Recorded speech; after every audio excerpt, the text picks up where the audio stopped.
আব্বাস সিদ্দিকী আমাদের যিনি বড় ভাইজান, তিনি এমন এক ব্যক্তি এবং তানার হুঙ্কার এতটাই গর্জনশীল, স্বয়ং মমতা ব্যানার্জি থেকে নরেন্দ্র মোদী, অমিত শাহ পর্যন্ত ভয় খেয়ে যান।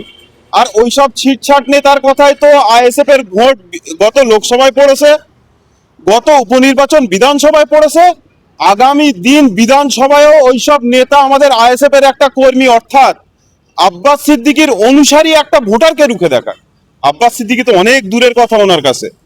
আব্বাস সিদ্দিকীকে পর্যন্ত যাওয়ার আগে আমাদের মতো এক একটা আব্বাস সিদ্দিকীর অনুসারী অনুগামী আমাদেরকে টপকিয়ে দেখাক, তারপরে বলবো বাপের বেটা। একটা বাপের বেটা হতে গেলে সামান্য কর্মীকে রুখতে পারে না, আব্বাস সিদ্দিকীকে রুখে দেখাবে। যদি উনি বাড়ি থাকতেন, ওনার কথার ভিত্তিতে একটা কথাই বলে দিতে চাই, সেদিন হয়তো ওনার লাশ বাড়ি থাকা হয়ে যেত, তারপরে জেলেই থাকতে তো আর কোনোদিন বাড়ি ফিরতে পারতো না। কারণ উনি যে ব্যক্তির নামে কথা বলছেন সেটা আব্বাস সিদ্দিকী, জানার এই টোটাল পশ্চিমবাংলার যত যুবক আছেন, এই যুবকের নয়নমণি, ওনার বিরুদ্ধে বলছেন। সেদিন হয়তো বাড়ি ফিরতে পারতেন না, উনি সোশ্যাল মিডিয়ায় বলেছেন, সরাসরি বলেননি, এটা ওনার ভাগ্য ভালো।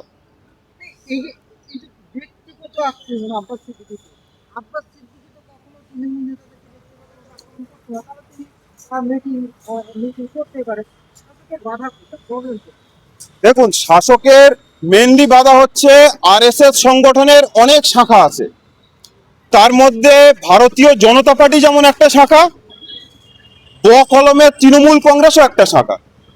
যে তৃণমূলের নেত্রী মমতা ব্যানার্জি 2006 সালে নিজে বলেছিলেন, যদি সাংবাদিক মিথ্যা হয় তাহলে মমতা ব্যানার্জি সত্য, যদি খবরের পেপার মিথ্যা হয় তাহলে মমতা ব্যানার্জি সত্য, যদি সাংবাদিক সত্য হয়, যদি টোটাল সোশ্যাল মিডিয়ার এবং খবর পেপার যেগুলো বেরিয়েছিল, আনন্দবাজার থেকে শুরু করে যত পেপার বেরিয়েছিল, সেখানে মমতা ব্যানার্জি নিজে বলেছিলেন বিজেপিকে ফ্রন্টে এনে লড়বো।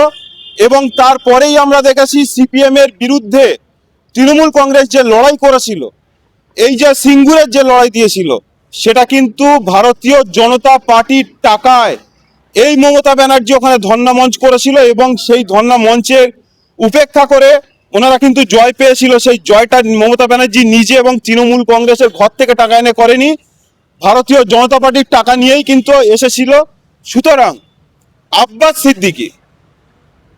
সিদ্দিকী যে পথে হাঁটছে, সেই পথটা হচ্ছে এই রাজ্যবাসীকে, এই দেশবাসীকে একটা কথা বোঝাতে চায়, যেখানে দাঙ্গা নয়, যেখানে একে অপরের সাথে হিংসা নয়, আমরা সবাই একত্রিত হয়ে যে যা ধর্ম পালন করে, শিক্ষা থেকে শুরু করে হসপিটাল থেকে শুরু করে আমরা প্রত্যেকটা উন্নতিকে এগিয়ে নিয়ে যাই।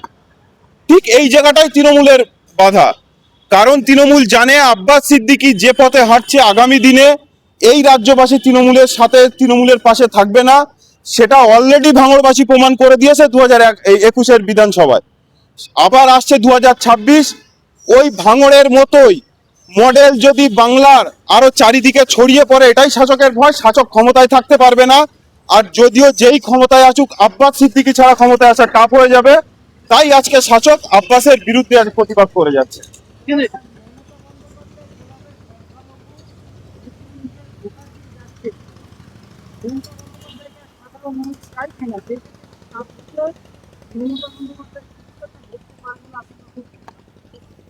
দেখুন, অলরেডি মমতা ব্যানার্জির কতটা ভোট না আসে বা আসে আমি সেদিকে যাচ্ছি না।